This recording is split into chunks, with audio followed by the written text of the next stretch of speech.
me stop there and see what questions we have. Now, there was a lot to cover in that first session. What questions do you have? Yeah, I have a question. So you talked a lot about covenant, household. What about if there's unequally yoked within the household?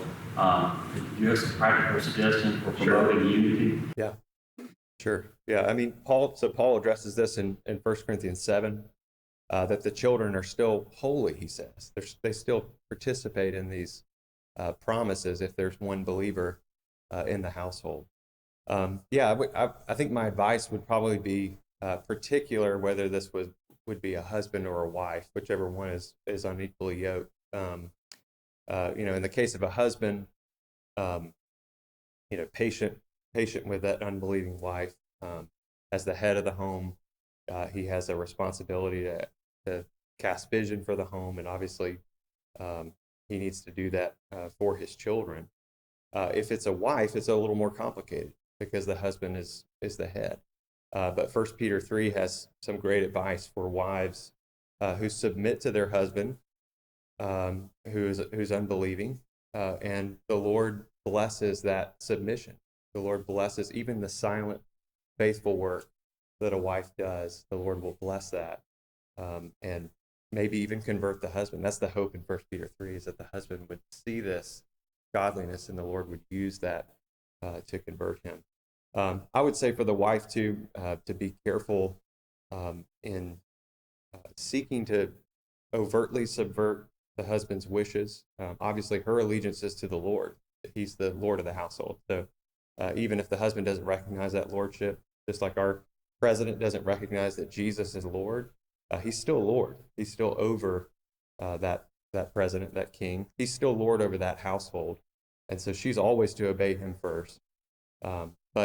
There's some wisdom in not usurping the husband's authority, trying to quietly do good for him, do good for the children, but not trying to stir up trouble every chance you can get. That's kind of an off the cuff answer. I'd be happy to.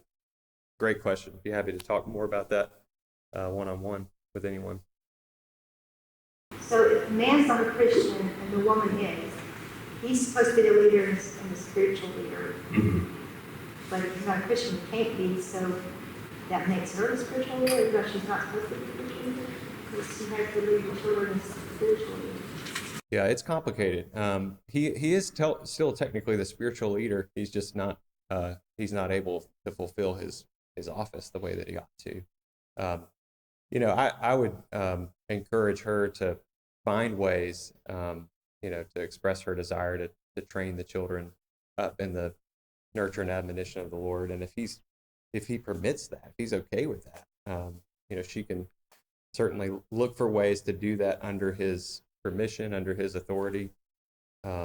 She's supposed to do that anyway because she's going to obey God over him. So she does. She has to teach her children about God because she can't do something God. She does. Yeah, she does. But the way that she does that may look differently if he's adamantly opposed to it. Her way of training the children may be, quietly submitting to her husband's will, letting her children know she's seeking to obey the Lord, leading by example, instead of overtly undermining her husband.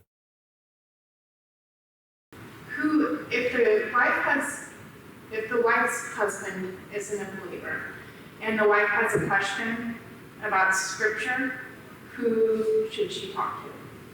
She should talk to her pastor. Okay. She should talk to her pastor, yeah, or an elder, or a father in the church. Yeah, these are very complicated questions, complex questions that are not one size fits all. So there are definitely areas where it's good to get pastoral counsel in terms of details of each situation.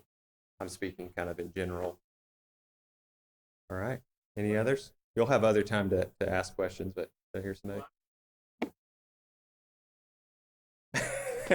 Yeah, we'll have time. We'll get into some more nitty gritty. I'm sure there'll be plenty more to talk about in these other sessions here. But So is it appropriate for, say, Rachel, for her to actually go to the pastor, because he's a man and she's a woman, is that appropriate for her to actually go to him and ask questions, or should she go to like the pastor's wife? I think it's appropriate to go to the pastor.